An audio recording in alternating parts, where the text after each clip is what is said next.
তেওঁক য'তেই দেখা হয় তেওঁক পূৰা পিটন দিয়া হ'ব, একদম স্পষ্ট কথা। আৰু ইউনিছ তামুলীয়ে আমাৰ বৰ অসম গঢ়িব নালাগে, বৰ অসম আমাৰ স্বৰ্গদেউ চাউলুং চুকাফাই গঢ়ি থৈছিলে।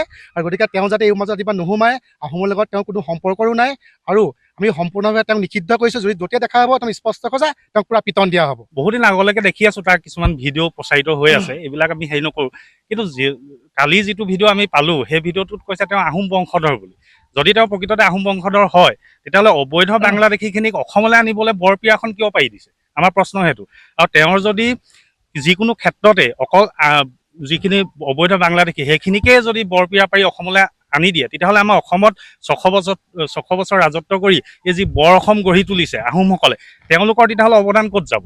গতিকে আমি এইটো হোলোঙাপাৰ ঐক্য মঞ্চৰ পৰা স্পষ্ট কথা কৈ দিছোঁ।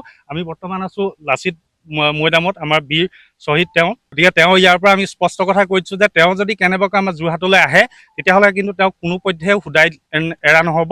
ঐতিহাসিক জাতীয় বীৰ লাচিত বৰফুকনৰ মৈদামৰ প্ৰাংগণত আমি প্ৰতিবাদ কৰিবলগীয়া হৈছে এই যে এজন বাংলাদেশী ৰক্ষক, যাৰ কাটাটাও চিনেই যোৱা নাই, তেওঁ পূৰ্বপুৰুষ বাংলাদেশৰ পৰা অহা ইউনিছ তামুলী নামৰ এজন বাংলাদেশী ৰক্ষকে তেওঁ ইতিহাসক বিকৃত কৰি তেওঁ যি বাঘ হাজৰিকা নামত এটি সংগঠন খুলিছে, যিটো চৰিত্ৰ ইতিহাসত আমি কোনো টাই আহোম ভাষাত লিখিত বুৰঞ্জীটো পোৱা নাই আজিলৈকে।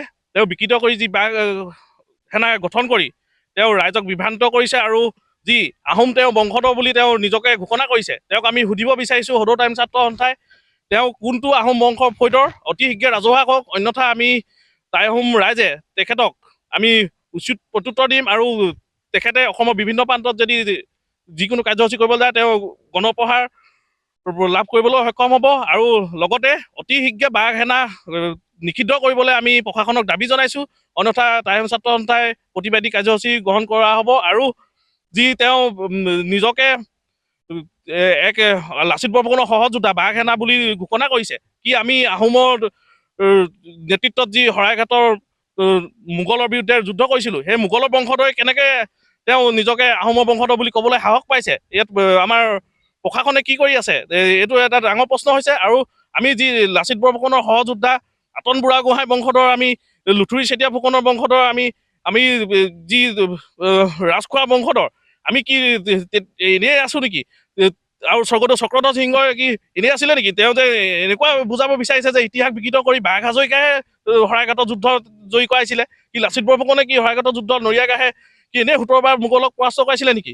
কি আহোম মহাবীৰ বীৰংগনাসকলৰ কি ত্যাগক তেওঁ অথলে যোৱাব বিচাৰিছে? তেওঁ সেই বাঘ হাজৰিকাৰ নামত যি সংগঠন খুলিছে, অতি শীঘ্ৰে বন্ধ কৰিবলৈ দাবী জনাইছোঁ। যিকোনো খবৰৰ বাবে যোগাযোগ কৰক আমাৰ এই নম্বৰত 9181 307 221।